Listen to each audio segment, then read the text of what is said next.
Hello dear students, our today's topic is intra-specific interactions.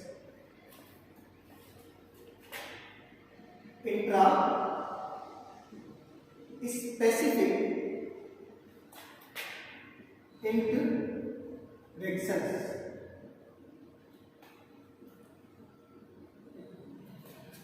देखिए, इससे पहले हम बायोलॉजिकल इंटरेक्शन का जो टॉपिक पढ़ रहे थे, इस टॉपिक में हमने इंटरेक्शंस को 2 पार्ट्स में डिवाइड किया था, inter specific and intra specific interaction.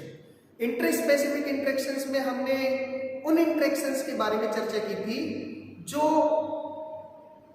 Different species के जीवों के बीच में हुआ करती थी, और आज के टॉपिक में जो कि है इंट्रा स्पेसिफिक, इसमें हम डिस्कस करेंगे उन इंटरेक्शंस के बारे में जो एक ही स्पीसीज के जीवों के बीच में होती है।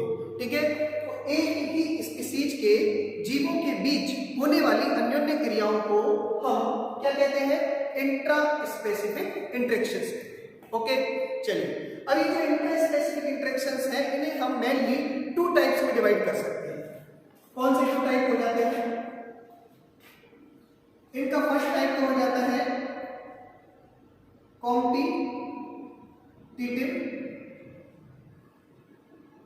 Interactions. Okay, and second type जो हो जाता है इनका, वो हो जाता है cooperative interactions.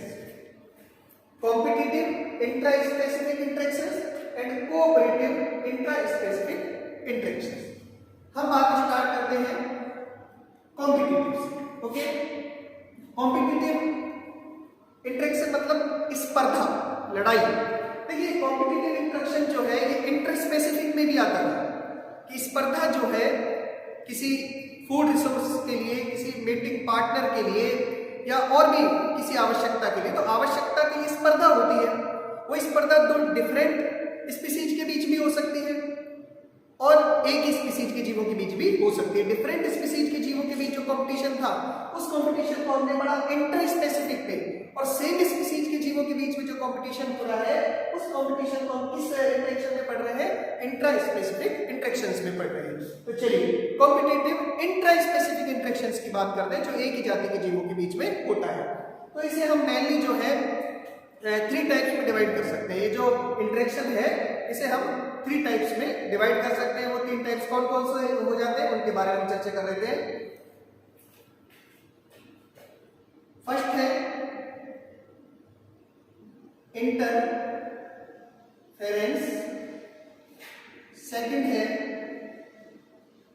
Exploitative, and third है एपेरेंट। यस, तो इंटरफेरेंस कंपटीशन हो गया, एक्सप्लॉइटेटिव कंपटीशन हो गया, एपेरेंट इंट्रा स्पेसिफिक कंपटीशन हो गया। 3 टाइप्स में हमने इस कंपटीशन को डिवाइड कर दिया। एक एक करके डिस्कशन करते हैं।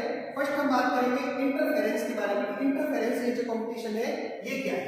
इंटरफेरेंस कंपटीशन में क्या होता है कि किसी सोसाइटी में एक स्पीसीज का जो पावरफुल एनिमल होता है, पावरफुल जो एनिमल होता है, वो वीक एनिमल के अवसरों को घटा देता है। वीक एनिमल के अवसरों को घटाने का मतलब, जैसे कि पावरफुल एनिमल है तो वो एक जनन संबंधी आवश्यकता के लिए जो उसका मेटिंग पार्टनर है, तो यदि किसी सोसाइटी में एक स्पीसीज के सदस्य हैं, मान लो 10 सदस्य हैं, 10 मेल हैं, और मान लो वहाँ 2 या 3 फीमेल्स हैं, तो जो पावरफुल होंगे वो मेटिंग पार्टनर को जो है अपने अंडर में रखेंगे, और जो पुअर वन होगा उसको एलिमिनेट होना पड़ेगा। तो कुल मिलाकर इंटरफेरेंस का मतलब यही है कि उनके अवसरों को घटा देना, पुअर के अवसरों को कम कर देना। तो ये इंटरफेरेंस कंपटीशन है। तो क्या होगा? इस तरीके से कंपटीशन होगा तो जो पुअर वाला है वो अपने एक तरीके से जेनेटिक कैरेक्टर्स को आगे नहीं लेके जा पाएगा, तो उसको एक तरीके से लॉस हो गया। हम पहली बात कर चुके हैं कि जो कंपटीशन होता है ये एक नेगेटिव कंपटीशन जो है, ये एक नेगेटिव अप्रोच है।